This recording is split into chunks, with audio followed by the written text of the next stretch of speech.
Olá, pessoas do meu coração! Hoje a gente dá início a um novo projeto aqui nesse canal. Finalmente, eu tô planejando isso desde o final do ano passado e conseguimos ainda antes de acabar o primeiro semestre. Estamos aqui.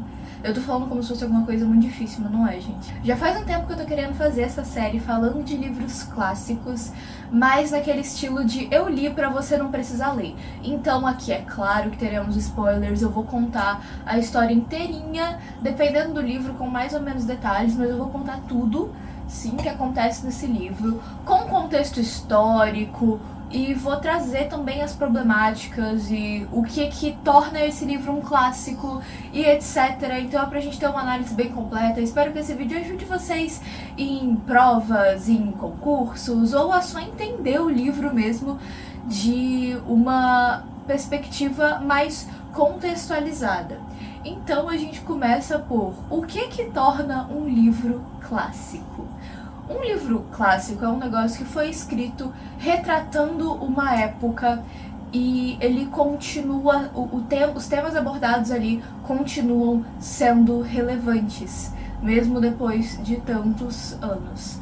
Então, sim, você precisa que o livro seja velho para ser clássico, mas hoje a gente já vê livros atuais que provavelmente se tornarão clássicos no futuro. Deu pra entender mais ou menos o raciocínio? Então você precisa ter um tempo ali pra ver se esse livro continua sendo válido, continua retratando a realidade, ou se foi algo momentâneo da história da humanidade, ou da história daquele país. O livro escolhido pra hoje é A Revolução dos Bichos, que eu escolhi basicamente por ser um livro curtinho e de linguagem muito tranquila. Ele é um livro muito facinho de ler, tá? Você não tem palavras rebuscadas, pelo menos não nessa tradução aqui. Essa edição é da Sete Selo e ela vem num boxzinho junto com 1984, que eu também quero ler pra essa série de vídeos, mas calma, uma coisinha de cada vez. O outro livro já é maiorzinho, aí eu falei, vamos começar pelo menor? Porque assim como muitos de vocês só conhecem esses livros por cima, eu só conheço esses livros por cima. Então eu aproveitei a minha vontade de querer conhecer mais coisas, né, de abrir esse leque e fazer conteúdo sobre isso, porque eu sei que muita gente procura e quer um vídeo que seja simples, que seja didático e que seja explicativo, porque muita gente ou não tem tempo, ou simplesmente não quer ler e quer conhecer de uma outra maneira. Então, mais uma vez, para isso que estamos aqui. E eu já peço você deixar seu like aqui embaixo, se inscrever nesse canalzinho lindo, porque além da leitura, esse livro demandou também pesquisa. E então dá um trabalhinho a mais, montar o roteiro e tal, então me ajuda. Se você tem algum amigo que quer muito conhecer um pouco mais sobre essa obra, já manda o link pra ele, pra vir aqui assistir. E comenta aqui embaixo qual livro que você gostaria que aparecesse aqui nessa série. Nessa edição aqui, além do texto, a gente tem alguns materiais aqui no final como um apêndice.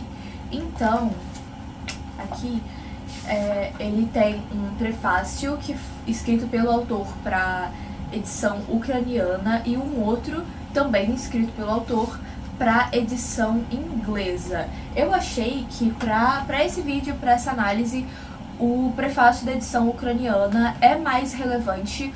No prefácio da edição inglesa ele fala um pouco mais sobre a censura da imprensa e como tem algumas editoras que evitam entrar nesse tipo de assunto porque esse livro é levemente polêmico. Vamos conversar sobre isso, né? Mas primeiro eu vou falar sobre história, né? Então o que acontece aqui, né, como muita gente já deve saber, é a Revolução dos Bichos, ou, se eu não me engano, a tradução literal do título que algumas editoras adotaram é A Fazenda dos Bichos. O que acontece aqui é que tudo se passa dentro de uma fazenda, né, e o major, que é um dos porcos mais velhos, assim, e que tá lá há mais tempo e tal, tem um sonho em que ele fala que os bichos tomaram o controle da fazenda e aí não tem mais seres humanos, Então ele começa e ele é tipo o líder, né? Caso você não saiba, porcos são um dos animais mais inteligentes que se tem. Pelo menos aqui no mundo terrestre, né? No mar a gente tem vários outros, mas aqui no mundo terrestre, porcos, tá? Então ele é meio que o líder dos animais da fazenda. E ele começa a falar sobre essa revolução, sobre expulsar os humanos da fazenda, para os bichos trabalharem para si mesmos e não para enriquecer o humano dono da fazenda. Então por aí vocês já pegam, né, um pouquinho do negócio. E eventualmente esse porco morre, mas outros porcos de fato fazem a revolução acontecer, né, encabeçam a revolução. E a gente tem 3 porcos principais, que são o Napoleão, o Bola de Neve e o Bufo. O Napoleão e o Bola de Neve começam a organizar essa nova sociedade que eles estão criando ali, e eles dois estão sempre um contra o outro. E a gente tem o Bufo, que é o terceiro porco, que tá ali meio em cima do muro, tentando ser o conciliador e tal. E aí os animais começam de fato a trabalhar para si mesmos, eles não usam mais coisas humanas, e assim, coisas humanas no sentido de coisas que humanizem, tipo enfeites e tal, esse tipo de coisa. Eles usam as ferramentas criadas pelos humanos. E nascem os 7 mandamentos da revolução, que é: tudo que anda com 2 pernas é inimigo. E aqui a gente entra numa discussão que eu achei que seria um problema no decorrer do livro, mas não foi, que são as galinhas e os gansos dessa fazenda, porque elas têm 2 pernas, mas os porcos dão um migué ali de que como elas têm asa, tá tudo bem. Asa, ok. 2. Tudo que anda com 4 pernas ou tem asas é amigo. 3. Nenhum bicho usará roupas. 4. Nenhum bicho dormirá em leitos. 5. Nenhum bicho beberá álcool. 6. Nenhum bicho matará outro bicho. 7. Todos os bichos são iguais. E a contracapa já te dá um spoiler, porque tem um parêntesezinho escrito aqui, mas alguns são mais iguais do que os outros. Então, esses 7 mandamentos são pintados numa parede. Detalhe, os porcos aprendem a ler e escrever perfeitamente. Então eles têm um certo monopólio desse tipo de conhecimento, né? E a gente sabe que conhecimento é um poder enorme. Então eles conseguem fazer essa manipulação de todos os outros animais da fazenda com mais facilidade, um pouco por causa disso, porque eles são os únicos que dominam perfeitamente a leitura e a escrita. Outros animais dominam parcialmente e tem aqueles que simplesmente não conseguem, pra nada. Mas enfim, vamos lá. Então eles começam a trabalhar para si mesmos e inicialmente eles têm mais comida, mais conforto, porque eles não estão mais dividindo, né? É tudo deles. E parece que tá tudo certo, então surge um projeto para fazer um moinho, né? E eles estão criando como se fosse um novo país, uma nova sociedade. E então eles têm feriados nacionais, que são a batalha do dia que eles tomaram o controle da fazenda, e uma outra batalha contra o ex-dono da fazenda, que tentou recuperá-la e não conseguiu, porque os bichos são top, os bichos sabem o que eles estão fazendo. Então eles tinham bandeira, eles tinham uma espécie de hino, que era uma canção que tava lá no sonho do Major, e todas essas coisas criando exatamente um senso eu diria nacionalismo, mas tipo de pertencimento, sabe? De nós fizemos isso e é nosso e nós fazemos parte. Tô tendo que falar mais devagar, porque eu tô com uma afta na boca, aí eu não quero morder de novo, mas eu tô tentando. Então bora lá. Eventualmente, o Napoleão, ele é um porco de espécie diferente. Então ele a grosso modo, ele se acha mais no direito de governar do que os outros. Então, ele começa a dar jeitos de descredibilizar o Bola de Neve, que é o seu porco rival, ali no controle da fazenda, né? Que eles têm sempre ideias contrárias. Até que se cria toda uma coisa de que o Bola de Neve, na verdade, estava em contato com os humanos esse tempo todo e ele era um espião, e aí eles expulsam ele da fazenda. Tipo assim, fonte voz da cabeça dele. Lembra que eu falei sobre manipulação? Então, nessa sociedade de animal não existia imprensa, mas se existisse, seria por esses meios que isso aconteceria, né?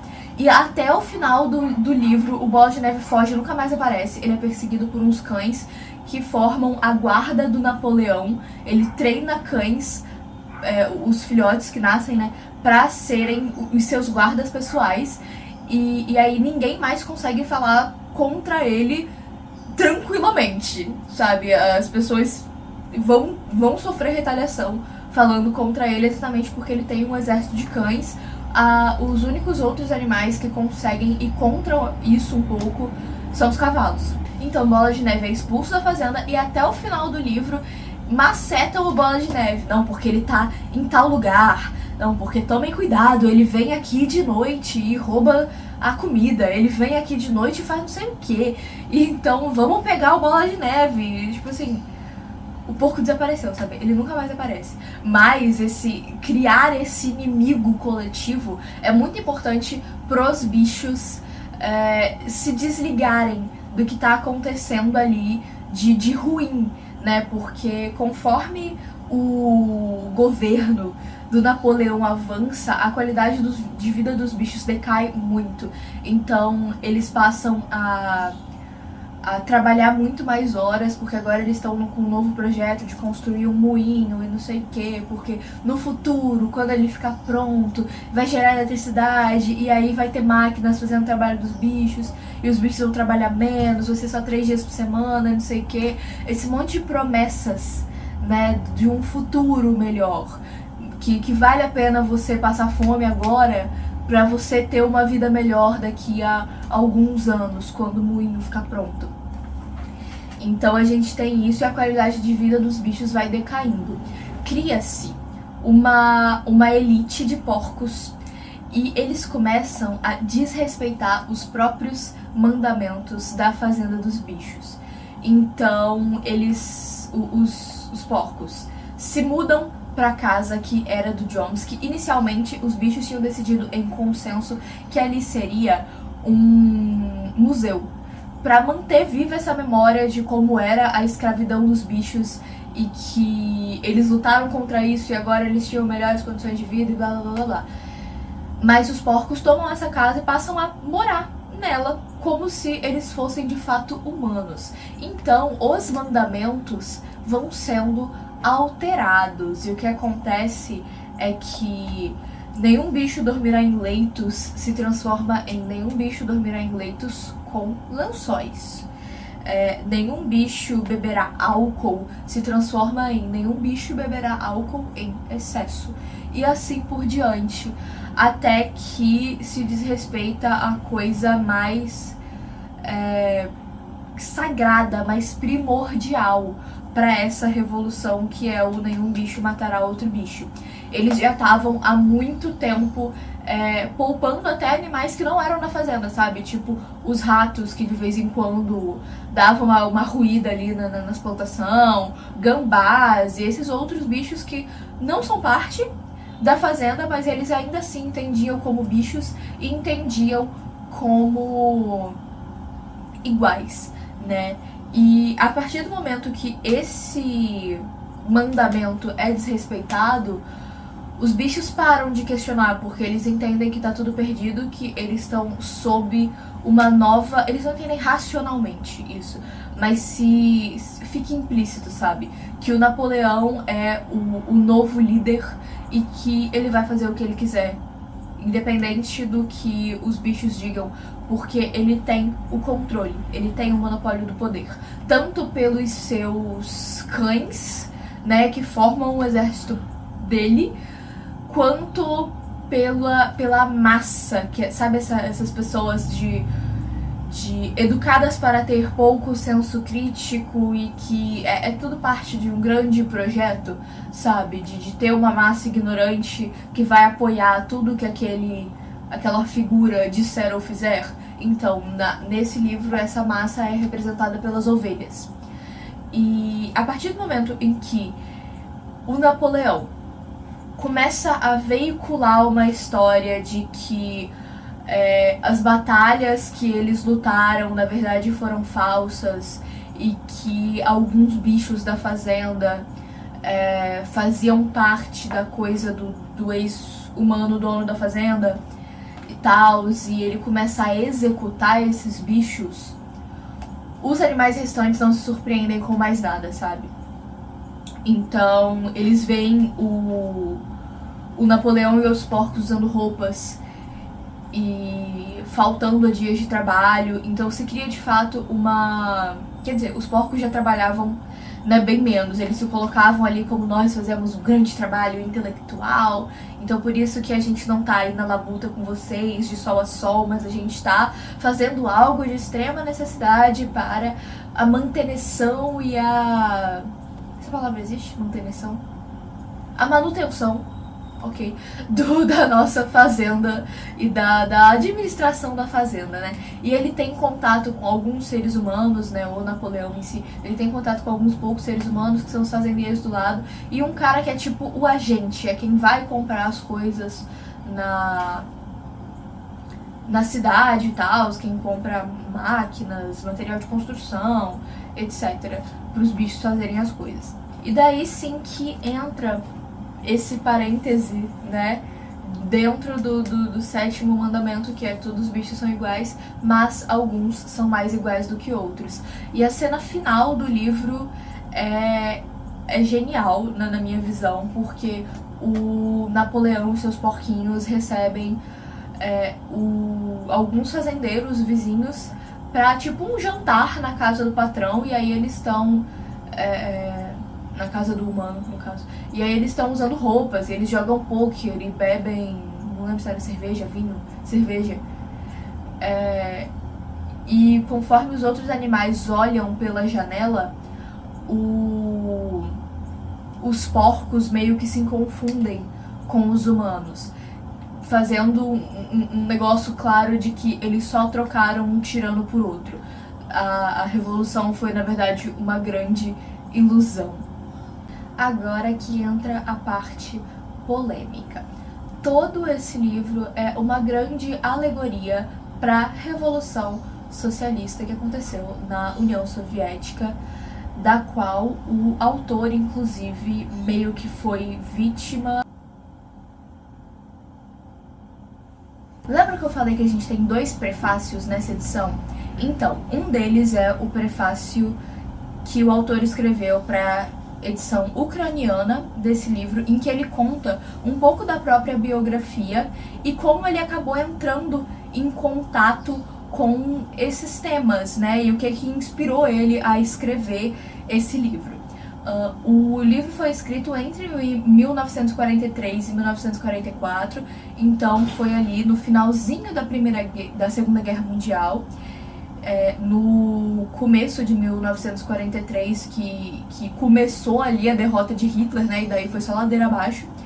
Então, e a gente teve batalhas protagonizadas pela URSS, como a Batalha de Stalingrado, né, que foi ali o começo do fim, podemos dizer assim, da Segunda Guerra Mundial. E aqui o autor conta que ele foi com a esposa participar da Guerra Civil Espanhola, em 1936. E dali, ele era trotskista na época, e dali que é uma das vertentes dentro do estudo do socialismo, né, o socialismo de Trotsky. E ele conta que em 1937, ou seja, um ano depois, os comunistas tomaram o controle parcial do governo espanhol e começaram a perseguir as pessoas, aquela coisa de tomada de poder que a gente já conhece, né? Qualquer grupo ou pessoa que chega ao poder persegue as pessoas que são contra a sua ideologia. E ele diz que aí ele começou a ver com mais clareza como que o mito da União Soviética era um problema para a sociedade europeia, que as pessoas, né, pensavam na União Soviética como um lugar um lugar bom, um lugar de igualdade e tal, tudo que de fato está escrito nas teorias socialistas e comunistas que circulavam, né, naquele período. E a gente tem também, mais uma vez, o que ele cita aqui que ele percebeu, né, nesse período, que é o controle da mídia e como só se sabia, né, de dentro da União Soviética o que se deixava saber, né? Os outros países só sabiam o que era aprovado para sair. E como a gente sabe que, como, né, já disse há pouco, esses governos que chegam ao poder dessa maneira costumam prender ou censurar pessoas que são contra seus ideais, né? Com certeza tem muita coisa que aconteceu que até hoje nós não sabemos, porque pessoas foram mortas, arquivos foram destruídos, então coisas que a gente nunca vai saber que aconteceram. Então o que ele retrata aqui é uma visão dessa época de que até onde ele sabia, até onde se sabia, a União Soviética pouco caminhava para um socialismo de fato, como estava escrito nas teorias, de que, né, eventualmente... Porque o que acontece? Vamos lá, eu vou ter que explicar isso porque eu sei que tem muita gente que confunde, que não tem muito aprofundamento nessas questões na escola. Então, quando se esquematiza a revolução, que eventualmente vai ser comunista, mas começa como socialista, é que o socialismo é uma fase de transição. Então a gente vive no nosso modelo capitalista, democrático e tal. E aí, revolução, trabalhadores no topo, e se cria um espaço transitório que é o socialismo, que caminha para o comunismo. E a diferença principal no comunismo não há Estado, porque você não precisa, sabe? As coisas se autogerem, porque você não precisa de um Estado para regular, por exemplo, para agir contra a criminalidade, já que todas as pessoas têm moradia digna, emprego, alimentação. Logo, você não precisa, por exemplo, assaltar, porque você tem condições de vida dignas, decentes, humanas. Então, faz um pouco de sentido, sabe? Enfim. E aí, então, o que o autor fala é que não se tinha evidência nenhuma, pelo menos em tudo que se tinha acesso, né, de que a União Soviética caminhasse para o comunismo, que eles estavam ali naquele estado de socialismo e as pessoas que governavam o país naquele momento não tentavam ativamente fazer com que a sociedade se tornasse o que a revolução pretendia inicialmente, ou pelo menos dizia que pretendia, né? Então foi a mesma coisa que ele retratou aqui, de você só trocar uma classe dominante por outra, e não de fato fazer essa coisa de igualdade de classes sociais, de trabalhadores gerirem suas próprias empresas e tudo que tá ali na teoria. Então é isso que o autor retrata aqui, a criação de tiranos, e isso é válido para ambos os lados, né, a maneira em que é instituída aqui.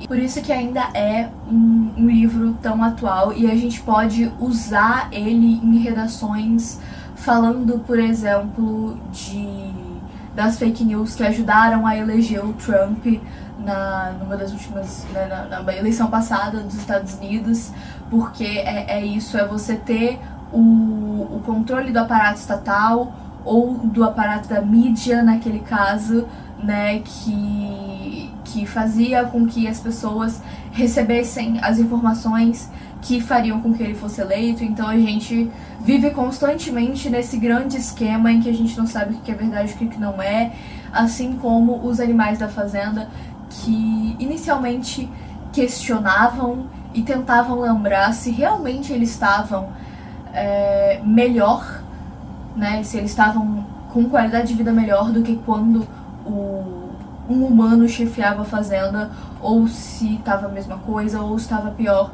E muitos deles tinham uma memória muito curta, o que se reflete especificamente no Brasil, que a gente tem várias pesquisas sobre isso, de que as pessoas não se lembram em quem elas votaram na última eleição, por exemplo. Então, essas são as problemáticas principais trabalhadas aqui dentro, e você consegue aproveitar isso em diversos temas de redação que falem de manipulação de massas, ou que falem de indústria, não indústria cultural, mas voltada para essa coisa política, sabe? E achei muito interessante, é uma leitura que vale super a pena, principalmente porque o livro é curtinho, sabe? E ele é muito, muito simples, volto a repetir, né? A linguagem não tem nada de rebuscado. Pra mim, que sou uma leitora de autores contemporâneos, deu um leve incômodo porque as falas são escritas em aspas e não em travessão, mas isso aí é completamente, né? Você se acostuma depois de algumas páginas de leitura. E fiquei muito satisfeita. Acho que esse era um bom livro pra abrir isso daqui, né, pra abrir essa série de vídeos. E mais uma vez eu peço pra você deixar esse like aqui embaixo, se inscrever nesse canalzinho lindo. E se você não quer ler clássico, se você quer se alienar, além de ter muito conteúdo aqui pra você também, eu falo principalmente de fantasia e romance, tô trazendo essa série de clássicos agora. Eu tenho alguns contos publicados, tá tudo linkadinho aqui na descrição, pra você ler farofa e se alienar e ser feliz, pelo menos enquanto você estiver lendo aquilo ali, porque a realidade é assustadora. Então, pessoas, aqui do lado eu vou deixar pra vocês uma playlist de resenhas. Ultimamente eu tenho tentado trazer uma coisa mais crítica, social, política, pras minhas resenhas, quando é possível, né, quando o livro trabalha esses temas. E aqui embaixo, o último vídeo do canal, você não precisa sair daqui, a gente tem muito conteúdo nessas galáxias. Então eu vejo vocês no próximo vídeo e tchauzinho!